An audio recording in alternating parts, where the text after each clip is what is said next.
I'm John Kidwell, and I'm a results leader. You're listening to ResultsLeader.fm. Being a thought leader is easy. Getting results is hard. This show is for the results leader who lives and dies by their results. Here is your host and Chief Results Leader, Jonathan Rivera.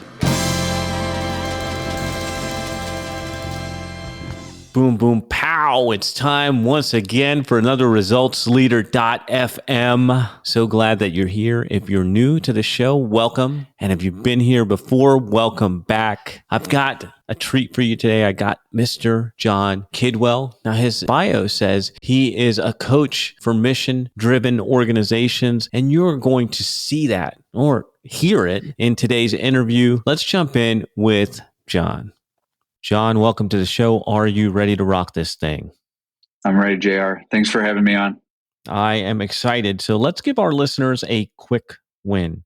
What book have you given most as a gift? I think the book that I've given to most people, quick win and really a life changer, is The Total Money Makeover by Dave Ramsey. That is one that we love to give friends, newly married, people that may come have dinner and you start fun conversations. I would have to say at this season of life, here's the biggest win for those that are parents, especially newly parents.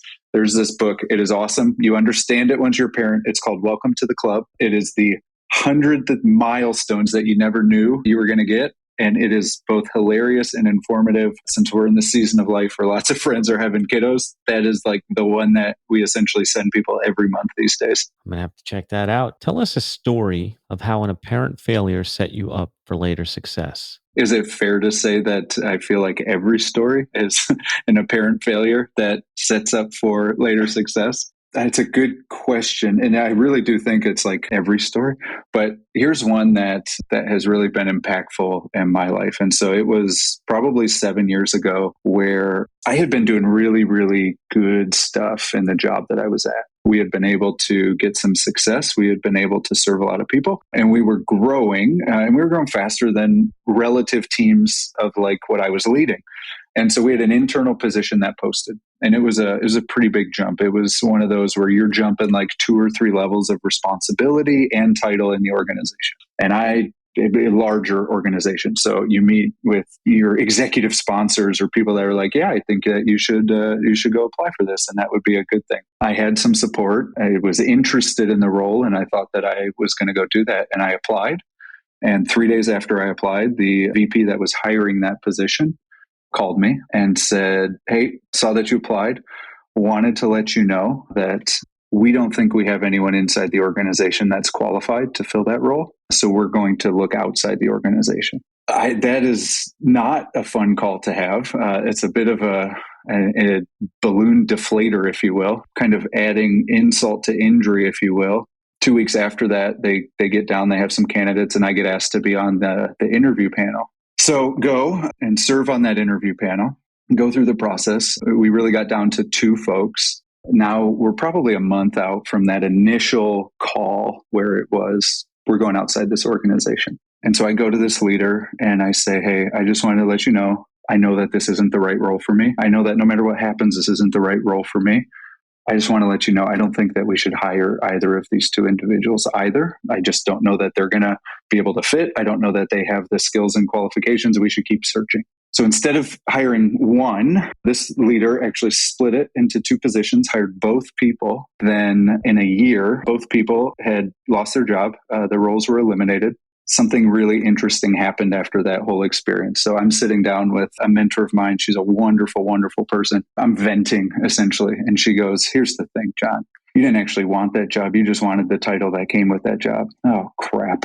Like, she figured it out. And that was the truth. Wrestled with that for a little bit, focused on the work and on the people and on serving where I needed to serve. 2.5 years later, after that vice president had lost his job, those 2 people were no longer with the organization. I had been promoted and asked to do things and take responsibility where 2.5 years after that initial just hurt, I was in that gentleman's position and I was carrying more responsibility and leading a larger team and leading the people that would have been in that position. That success and that hurt really ended up leading to, or that failure and that hurt really ended up leading to a great opportunity to lead and to be successful.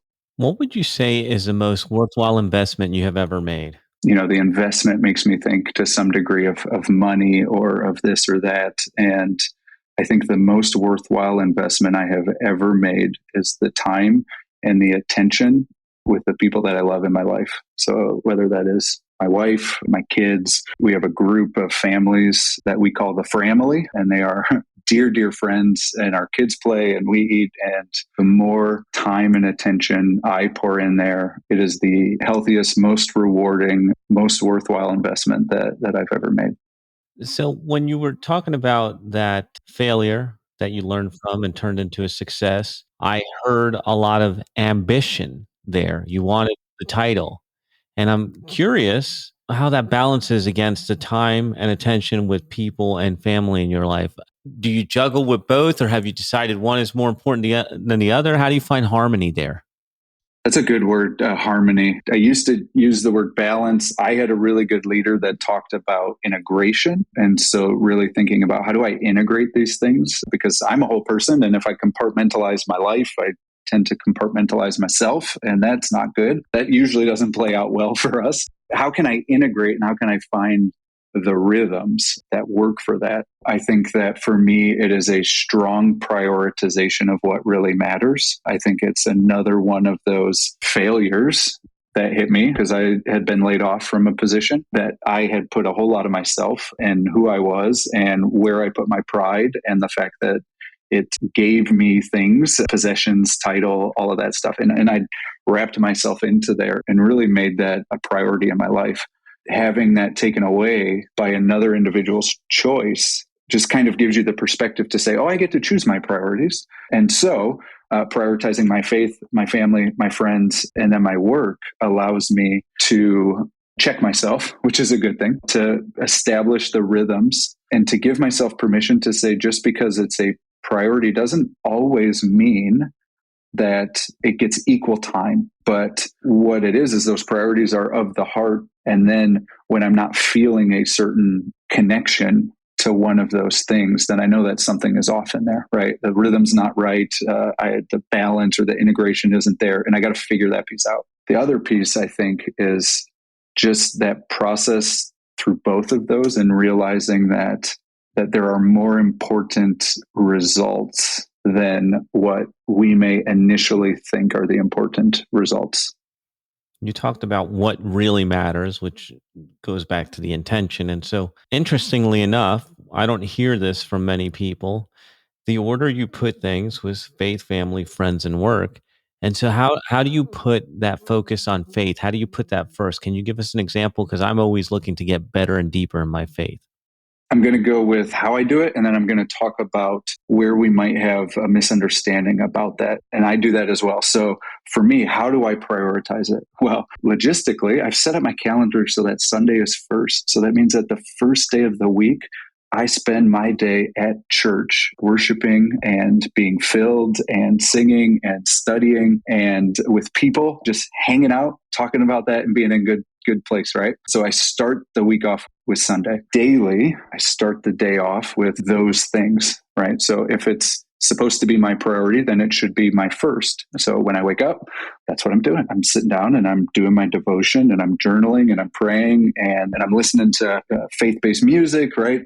Gospel songs or whatever is popular on the radio that is fueling me. And then I go to the exercise, then I go to the breakfast, then I go to family, to all of those things. But I could also do those things in an extremely legalistic, ritualistic way where I think that that's the purpose of it, is like to do those things and checks the box, because I'm good at that. I'm good at checking the boxes and I'm good at doing those things and I'm good at staying disciplined like that. And I don't know which one comes first, the heart or the action, but I think that either way it goes, there is a way that they can both be fulfilling and like mutually beneficial to say. Sometimes you act first and the heart follows, and sometimes the heart goes first and then the action follows. But either way, it is both that combination of head and heart that help me kind of prioritize both with intention on a calendar and also reminding myself, like, this is why this is first, right? This is why when we budget, we put giving money at the top, because we want to be first givers, not last givers. Now, it doesn't actually mean that I'm doing it that way, right? But it is a reminder and a trigger for me to remember, okay, oh yeah, when I see that, like first things first, so let's check and make sure that this is actually out of generosity. Let's check and make sure that when I wake up, I actually am like striving and desiring to go do these things first. What are some bad recommendations you hear in your area of expertise? I was wrestling with this question because the thing is, like, it's a hard one to parse out because we often can make things sound so good. And usually when you get the recommendation, you can always find a piece in there where you're like, oh, okay. Right. So like, I think different than recommendations, I think that there are some patterns and some behaviors and some habits that are going on right now that are just unfortunate. And I do think that those are bad. And I think that there is inside of kind of like leadership in general and leading organizations, there's a lot of moralizing, really has no moral standing. One of the ones is remote work is a moral issue. We need remote work and people have to do remote work. And if you're not doing remote work, then you're not being good for your people and you're impacting their mental health. And that has nothing to do with that. It has to do with a preference in that there are some people that probably only want remote work, and that's wonderful, and they should have the opportunity to do that. Some people are probably looking for a place where they can be in a community with people every single day, and that's okay too, and they can go there. And there's probably people in the middle that want this hybrid model where, I really like to go in and I really like to be able to work from home, and that's probably an okay thing too. So I think whether it's remote work or myriad of other things, kind of the divisiveness and the combination of right and wrong and moral decisions on things that aren't really ethical, moral, right or wrong decisions is really hurtful because it does not allow us to see that there are different things for different people and different paths to success and fulfillment. That is fascinating. That being a moral issue is funny. Like, Yeah. really? And now I can see when you threw in the divisiveness, that's the way to get to make it really polarizing. So I've never even heard that before. And that's fascinating. All right, we're about to get into the results portion of the show. But before we do that, I got to ask you, have you shared the show? If you're digging what I'm laying down here, then I want to ask you to share this show with somebody who will find it helpful. Share it on your social medias. Use the hashtag ResultsLeaderFM, and I'll be looking for you out there. Thank you. Let's talk about results. Why do results matter? Results are the way that you are able to communicate the impact of the work that you've done. It's a way that you can see and recognize people for the work that they've done. It's a way that you can prove that the service that you're providing is working, is something that people value and that is changing lives. And so results matter because they're an indicator of a whole bunch of the steps that it took to get there. And results matter because they're a reflection of how well you are serving people. In the last 5 years, what new realization has helped you get better results for your clients? It's not about me. And that if I am there, and because I coach, right? So I coach leaders to get the results that their mission deserves. And I do that with teams and I do that with executives. And I could go in with a position and a posture where I have the best question, where I have this best thing and that I can be seen doing that, or where I come in and do this great training that they see and it's infotainment and they're so excited and I look good doing it. And it's not about me. So I think that has been one of the biggest things. The other thing that I think has been really impactful is just kind of what comes with experience, but also what comes with a directness to. I had a client that told me this, and it was really, really impactful. They said, you know where we need to go. Get us there as fast as you can. Yeah, there's some things that we do have to take some time on, but if I'm sitting there and there is a thing that I can say or do or lead them to, and I don't because of how I think it's going to reflect on myself, well, then it's back to being about me, right? But if I'm sitting there and I know that it's this question or it's this thing or it's politely, kindly, directly telling the truth that how do you think you're playing into this situation, right? And kind of leading them to the realization that they can make the change. That's been really impactful. What area of your business would you like to see better results? It's a thing that we're working on right now with the team, and it is kind of this growth of organic reach and organic kind of coming in. So what I mean by that is referrals are really great. Referrals in any sort of business are great. Word of mouth is amazing. The paid promotion, the team, really the team had done some really, really great work on it, and we're beating a whole bunch of metrics. So that's awesome. And then there's this gap in between where it's not something we paid for, but it's not somebody we know or know somebody we know.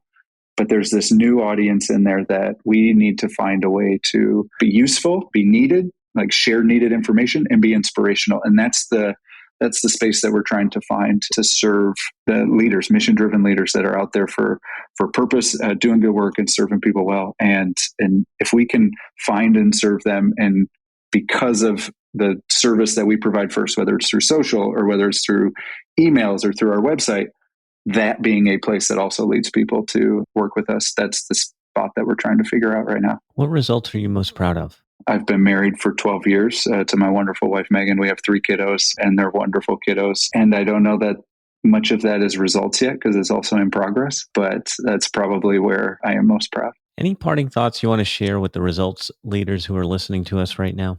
As part of leading and coaching, we focus a whole lot on character, right? Like who I am and who I'm bringing and how that impacts it. We focus a whole lot on skills. And then there's this piece about relationships. And I'm sure all of us can think about work environments, family environments, wherever it has been, where results have been really, really high and relationship has been really, really low. And a lot of the times we talk about relationships and we seek results. When we seek relationships, results often follow.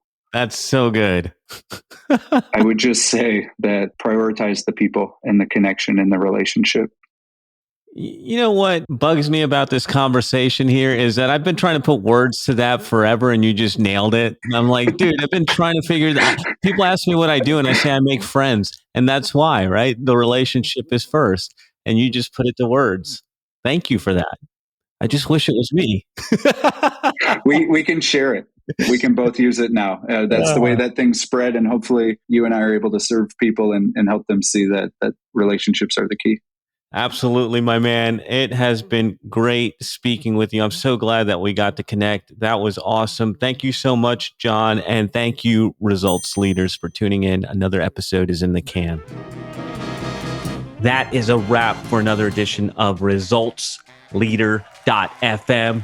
If you are out there getting results for your clients and you want to be featured on the show, go to ResultsLeader.fm now and apply to be on the show. And if you love what you're hearing, share the show, give us a rating and review, do anything to help us get the message out there. Thought leadership is easy, but results leadership is hard. We'll catch you on the next one.